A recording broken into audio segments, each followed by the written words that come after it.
Hello, everyone, and welcome to the Purple People Podcast. This is episode number 106. It's titled The Faults in Our Stars.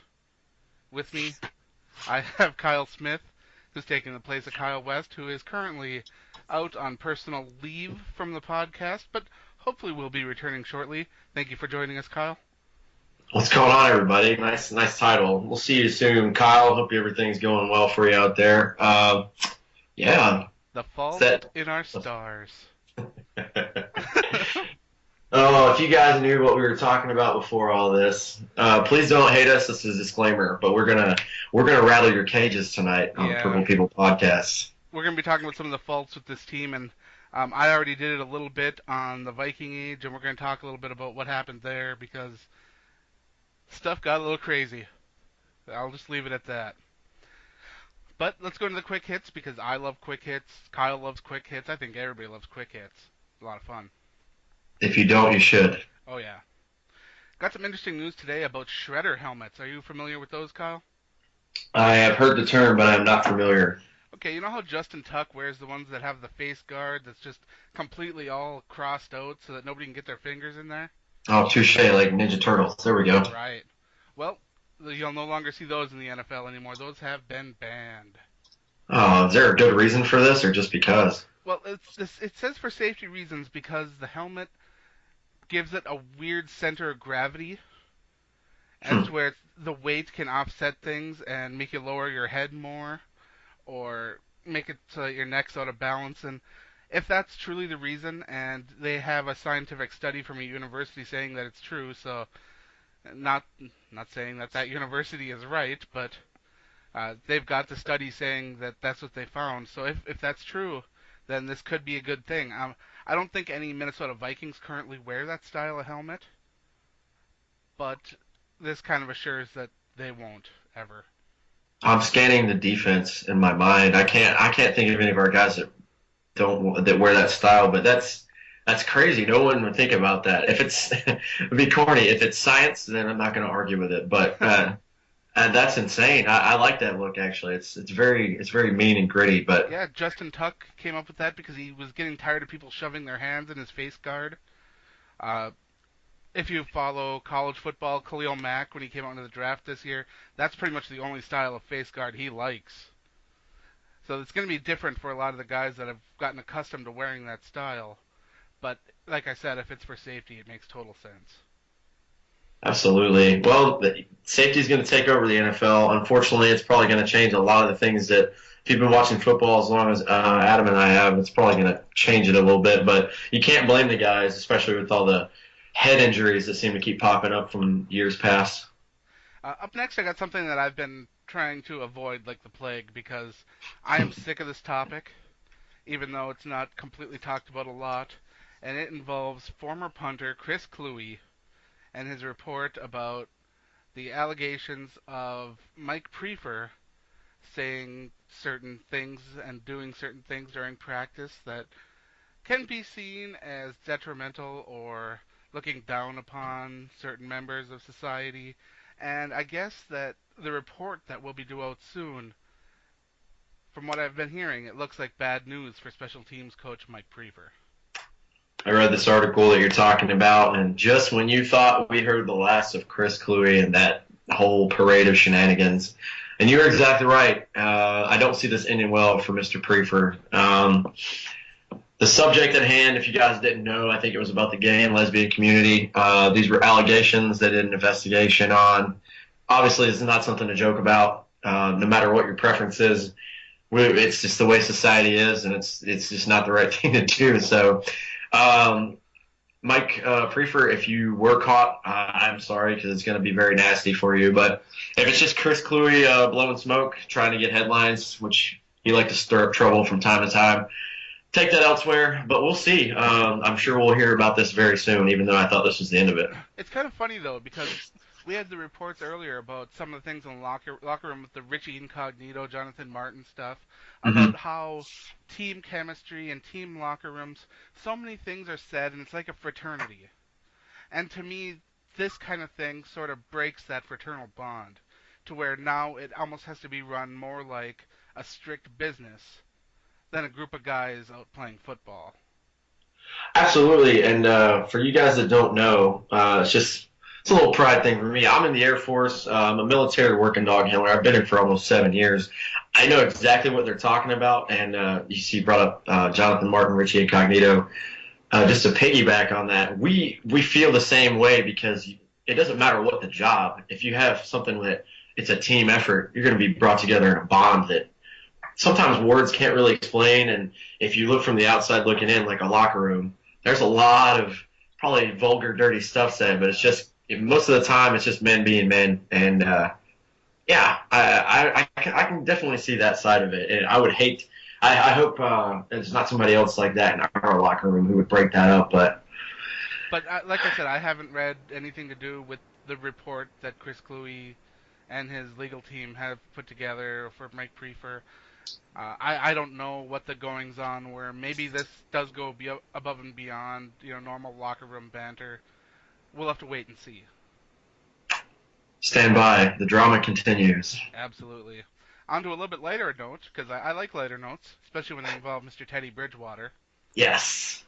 He, I guess, likes to import his playbook to the Madden NFL video game to help him learn the plays and to get in some extra reps when he's not able to be on the field.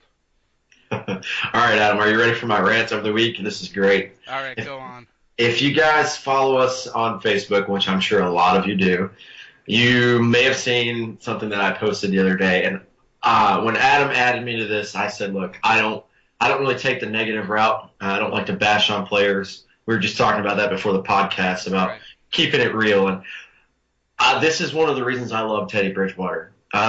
Some of you guys might think it's a lazy way to do things. I think this is pure and 1,000% genius. He could be out, and if you guys saw my status the other day, I'm sorry to piggyback again and double tap, as we call it, but you hear all this stuff about Johnny Manziel. Poor Johnny Football out in Cleveland. Everything that he does off the field He's under a microscope. All they care about. Exactly. He's Tim Tebow 2.0. They won't leave him alone, but they never focus on the stuff that he does for football. It's all the stuff that he doesn't. So I like the fact that, at least for our media group up in Minnesota, when they focus on our rookies, they show a lot of stuff on the field, especially on Vikings.com. Yeah. But this being his choice off duty to go do stuff with the team for charity, doing positive events, and now he's finding some new youthful way. This is the generation that we have to import football while he can't be on the field, because you're not going to practice 24/7 in the middle of the night. You're going to have downtime, but even his downtime involves football. This speaks volumes about this kid, and I hope and pray I'm right about what I'm predicting that he will do for us in the future. I think this is great. What I love about it is that it creates a good bridge between his on-the-field, career and his private time. Because most people that I know that play video games love to play Madden in their free time. Absolutely. And now even when Teddy Bridgewater is sitting at home having fun, he can look at, think about what plays can be run in what situations, what defenses run best against, certain plays. So to me, this is actually a win-win situation. Absolutely, man. I can't say that enough. And I know it's goofy to think about it, but go back to what I said. If this is what he chooses to do in his off time and it's a way that might help him get better, Teddy, please play on. Play as much as you want. I think it's awesome. Oh, yeah. The Minnesota Vikings have decided on their home side of the field at games at the Gopher Hole. They chose the north sideline. It's a bit of a surprise since the Golden Gophers have decided to make the south sideline their home. But the Vikings have cited several studies that they have done and visits that they've made to the facility as saying that the north side would give them a bigger weather advantage. So hopefully they're right. Science again, creeping into the Purple People podcast. I saw this article as well. I laughed at it just because Adam and I were talking about this is the dead space before training camp. Just a little something to talk about for pretty much no reason. But I did see a fan, I forget what website it is, but who's saying this is great because I've never been to TCF No, before. I haven't been there either. But he said that this will be great in December if we have an afternoon game because that's where the sun is. So I thought that was pretty funny. Because any time in December in Minnesota is going to be freezing anyways. But hey, you know what? That's cool. We like to be different, I guess. Yeah. My last quick hit involves Vikings legend linebacker Matt Blair, member of the Ring of Honor, six-time All-Pro. He had a little recent interview with a television station, and he said that he thinks that Mike Zimmer will be a great head coach. He's looking forward to the Vikings going back to the Purple People days of defense. And to me, those words just make me glow. Be radiant, Adam. We should have, and I'm going to be faithful in this. Like we're going to do today, we're going to talk about reality. Be patient. I believe with the way that Mike Zimmer found players like Vontaze Burfict, I think is his name, the linebacker out of Cincinnati. Vontaze Burfict, yeah, he. Perfect. Yeah, I'm sorry. I messed your name up. There you go. The way he whispers to players and can get the best out of them and challenge them all the time. I only hope that Matt Blair is right because our defense is going to be amazing. I have a good feeling. We don't know. It might not be right away, but be patient because I have a feeling he's correct. I hope so, too. On to the meat and potatoes of the episode. The 5 reasons to be skeptical about the Minnesota Vikings was the article that I wrote for the Viking Age. I received some pretty harsh comments on this article. Not a lot of people like hearing bad things about their team. One of the major reasons that I cited was that a large portion of the team's roster will lack experience. A lot of the veterans from this team have moved on, and we've got younger guys filling their team. And sure, that can be a good thing, but there's also room for mentors and role players, and those kind of roles can't be overlooked on a team. I had one gentleman, Tony Engen, on the fan-sided page here. He said that he doesn't give a crap about any of the veterans, even Jared Allen, Kevin Williams, Aaron Henderson. A lot of these guys are former starters, former regular starters, or guys that have started in the past couple of years. And these are guys that have really become part of Vikings culture, even though they've moved on. I find it hard to believe that so many fans can just give up on a player so fast just because he's no longer with the Vikings. It just kind of baffles me a bit.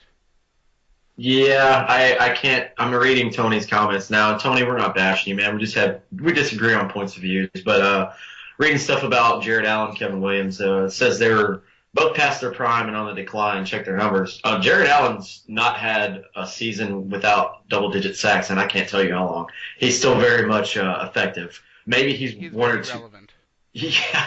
I don't agree with the comments on Aaron Henderson that I'm reading, and then we're bashing Toby Gerhart. Toby Gerhart had probably the crappiest job for a running back in the NFL. You have to sit behind the probably, in my opinion, the greatest running back of the last 10, 15 years. So I kind of guess I see your point, but I can't agree with that stuff just based on factual stats and the gameplay. Just because our team overall didn't do well doesn't mean these players weren't awesome. And if they weren't, other teams wouldn't be, signing them to their team as well. I just think it's hard to see a guy. I like Everson Griffin a lot. The dude's got a ton of potential, a freak athlete, but I have trouble seeing him stepping in and demanding the same kind of attention that Jared Allen did when he was on the defensive line. Teams would schedule, they'd make sure their whole offensive line accounted for Jared Allen. I don't see them doing that as much for Everson Griffin until he establishes himself. And that's one of the main problems with rookies or younger players or new starters is establishing that sort of role with the team to where an offense has to say, okay, we have to pay attention to that guy. Because Brian Robinson, although he is one heck of a defensive end, I don't think he's there yet. He's not that household name yet. That guy that defense or the guy that offenses say we have to worry about him. Although I think they should. Couldn't agree more. He's not a fancy. I'm trying to think of the word here. He's not a sexy name or the first name that comes up for defensive end. But hey, that's part of the reason why I feel like we're going to do great. Is it's going to be kind of a chip on the shoulder, kind of prove yourself, earn your paycheck next 2 years while we're outside over there, because we're going to be ironing out the wrinkles. And there's a lot of room for these guys, like you said, like Everson, to take the leap. And Brian Robinson, I think he's there. He just hasn't had the spotlight yet. Right. He's only gotten better. Once he gets into double-digit sacks in a year and stuff like that, he'll make his presence known. So yeah, I totally agree with you.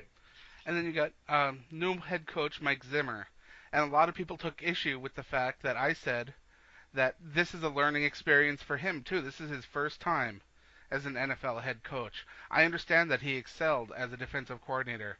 Guess what? So did Leslie Frazier. Hmm. The problem is that it's two completely different jobs. I personally think that Mike Zimmer will do a fantastic job. But like I said, I'm guessing. And I guess I'm hoping in a way too. Until he can prove that he can be a competent head coach, that will always be a question mark. Absolutely. And the thing that I would love to reiterate that you just said is two different jobs. See that a lot in every place that you work, especially when you get a promotion, because when you're going from a D coordinator to a head coach, that's obviously a step up. This is Absolutely. your show. This is your stamp. This is your team. There's a lot more that comes into from being a defensive guy. You're specifically only on the defensive side of the ball. Now, just because you were a guru that a lot of people call him, you can give your stamp, but you don't want to overstep your bounds to your now defensive coordinator, even though you used to be one. And can you reach your players? Can you individually talk to them and see, okay, for Adrian Peterson, I'm gonna leave you alone because I know you're the MVP, 2 years removed. You know what you're doing, but I need to motivate a new rookie on the defensive side because he doesn't interpret things as well as I would do with somebody on the offensive side of the ball. There's so many things there, but like you said, I agree. I've seen his work and his body of work. If he can apply that into the head coaching position, which, if you guys didn't know, people thought that Mike Zimmer would have been a head coach by now. Yes. He's been around a long time. So, hey, that's a steal for us. I'm glad he landed here. I think he'll be fine. We'll just, like you said, we're guessing, but hopefully we're right. I hope so. And then I had one gentleman, Chad, tell me that one of my major concern with this team is, and I quote, garbage. Now, I understand that a lot of players have seen a lot of different. Ah, I got a bug on me. Got me, bug. That Bug's a Packers fan. It is too. That the Minnesota Vikings have seen a lot of defensive problems over the last couple of years. Now, with Mike Zimmer coming in, we're going to see a different style of defense. We're going to see different looks, different formations, different schemes, different formations, different everything. Everything is going to be different. And Chad and a couple other of the people on that commented on my article feel that the scheme change is no big deal because players do it all the time. I, in a way, that's true because several of the players coming in are rookies or coming from different teams, so it may not be as huge of a change. But when you're a member of the Minnesota Vikings and you're used to a cover two scheme where you're sitting back and letting things happen and then limiting things, basically what you're doing is you're just allowing short yardage and tackling. That's much different from this new scheme that's going to be so much more aggressive. I don't really see how a lot of the players' skill sets will actually have to change in a way when this happens. And it's going to be difficult to see it happen. It might even take a little while to adjust. That's one reason why this 2014 Minnesota Vikings year is big. I agree as well, and I see both of your points. I'm on your side with this. I know it's typical. I have a bias, but whatever. It's my opinion. I'll stick to it. Yeah.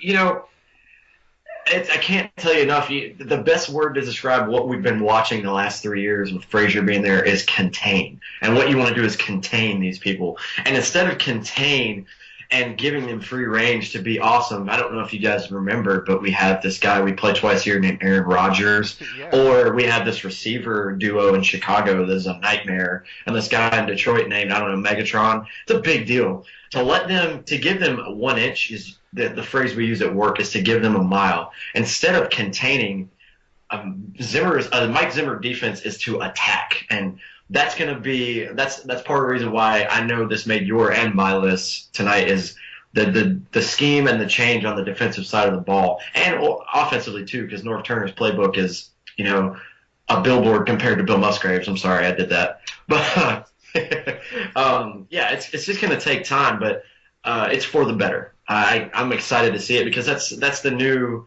I guess, style. I don't want to compare it to the Wildcat for offense, but the new Okay. style is attack, attack, attack, attack, and rotate in depth. So should be fun. Oh yeah. The other two reasons I used didn't get a whole lot of attention as far as negative comments, but they were the ones that I actually figured would be attacked a lot more. The one that I thought was going to be just torn apart was that I wrote that many of the Vikings draft picks over the last couple of years have been boom or bust type players. Especially guys like Sharif Floyd, Xavier Rhodes, Anthony Barr, even Teddy Bridgewater. These are guys that have a ton of potential but don't have a lot of experience on tape either from college or so far in the NFL. Sharif Floyd was a little disappointing last year. Xavier Rhodes struggled with injuries. Teddy Bridgewater has a couple question marks on him. Anthony Barr, inexperienced in college, only played linebacker for a small amount of time. Even Cordero Patterson, although he's been an all-star on kick returns and he's shown flashes as a receiver, and yes, there's a pun there, but but we have yet to see him really take off as a wide receiver. And if these guys can live up to their potential, then we can have one heck of a team, even if a couple of these guys end up living up to their potential. But we have yet to see this happen, and these guys are going to be instrumental in building this team because these are the first and second round draft picks that this team has had. I believe all the guys I mentioned were first round draft picks. Yes, they were, and dude, I love the way you think, man, because it's factual and it's true. Sharif Floyd being the biggest. Sharif, we're not knocking you, man. It's rookie struggles. Not everybody's going to come out of the gate and be Andrew Luck. We understand that. Cordero, I would agree with. He wasn't the best route runner. You guys remember he only had one full year at a major university before he came to the NFL. This is pure raw talent, and the same goes for Anthony Barr. I'm not going to knock on Xavier Rhodes because he played, excuse my language, he played his ass off, and he didn't take plays off. He played aggressive, and you know what? That happens, especially being a corner. Corners are always getting hamstring and calf injuries and foot Once you injuries, told but me he looked like an all-pro. he did. I can't. I still watch that Packer game just to watch him step up. And yeah, it was great. But yeah, like you said, boomer bust. We don't know. And like I was going to say for Anthony Barr, we're going off of raw talent there. Can he be coached? Can he be guided? He has all the physical tools. So sorry if you guys think we're hating on our draft picks. We're not hating on them. We're not saying that at all. We're just saying there's a big ceiling, but there's also a very low floor and basement there. We're hoping that they go up. And the last thing I mentioned was Adrian Peterson. I know that it's hard to say anything bad about Adrian Peterson, but over the last 2 years, he's had injuries to his foot, groin, ankle, abdomen, hamstring, shoulder, and knee. He's got to be Superman. I don't know what's in his genetics. He will turn 30 next year, and that is a point where a lot of experts feel that running backs begin to decline. So Adrian Peterson is actually starting to become a bit of a problem for this team, but it's the smallest problem and one of the best problems you'll ever want to have. I can't agree with you more. I have a lot of time at work where I'm sitting alone with my military working dog, and we have to listen. I hope the dog's a Vikings fan. Sorry, Max, if you're not, but you are now. We listen to a lot of podcasts just like this one everywhere, but yep, I'm going back to that. I'm going to transfer this into my list too. Same as yours. Adrian Peterson was the very bottom of my list. Guys, I would never say anything bad about Purple Jesus ever, but it's a reality. People are going to get older. Now, some people get better with age. Peyton Manning, Brett Favre, even though his last year was terrible.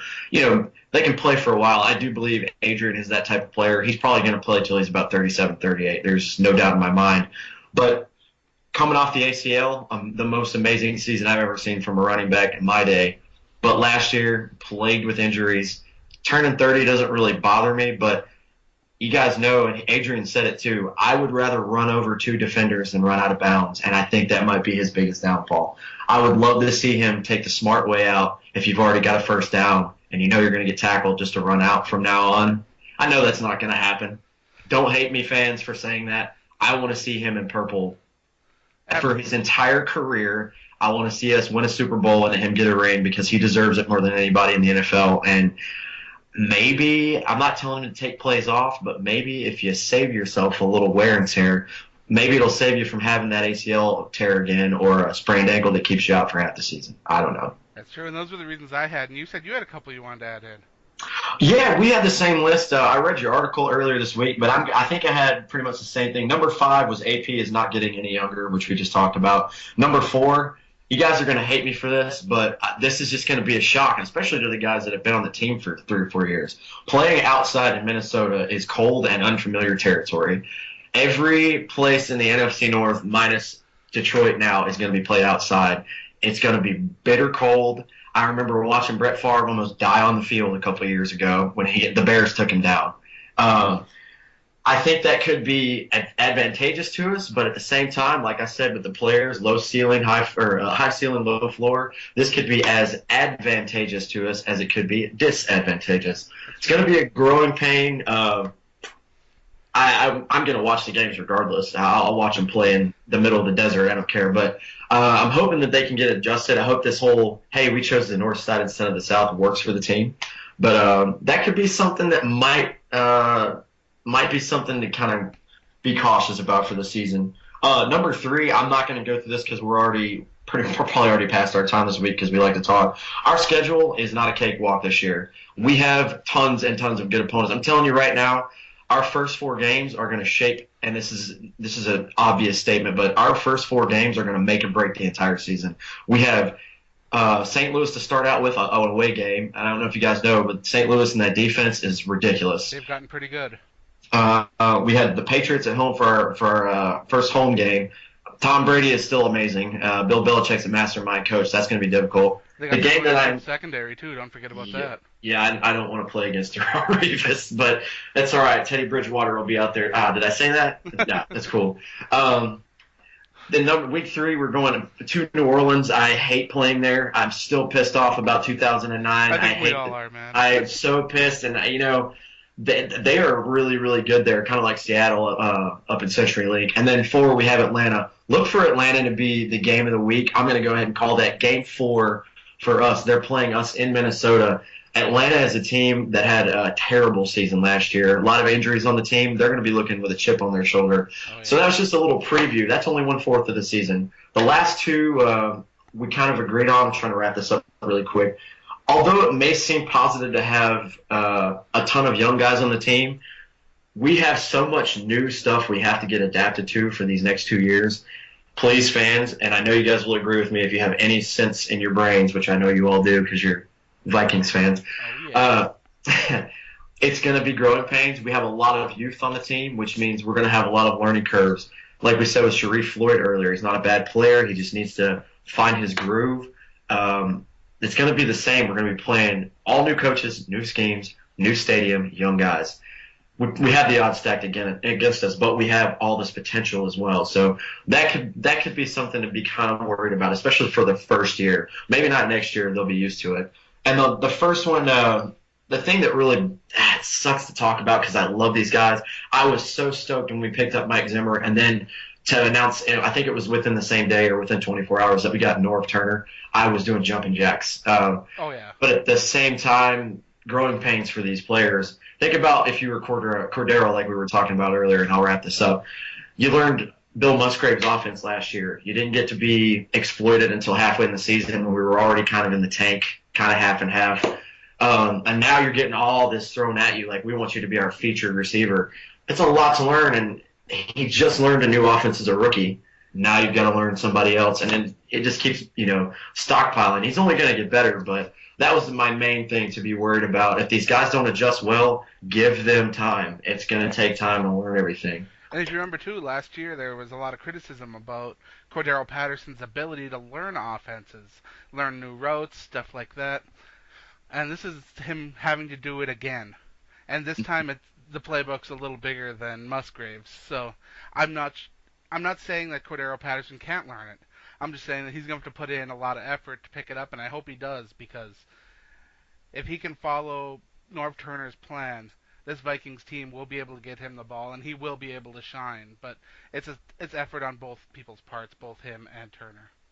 Absolutely. If you guys go to NFL.com and check it out, and I'll wrap my ending segment up for the night.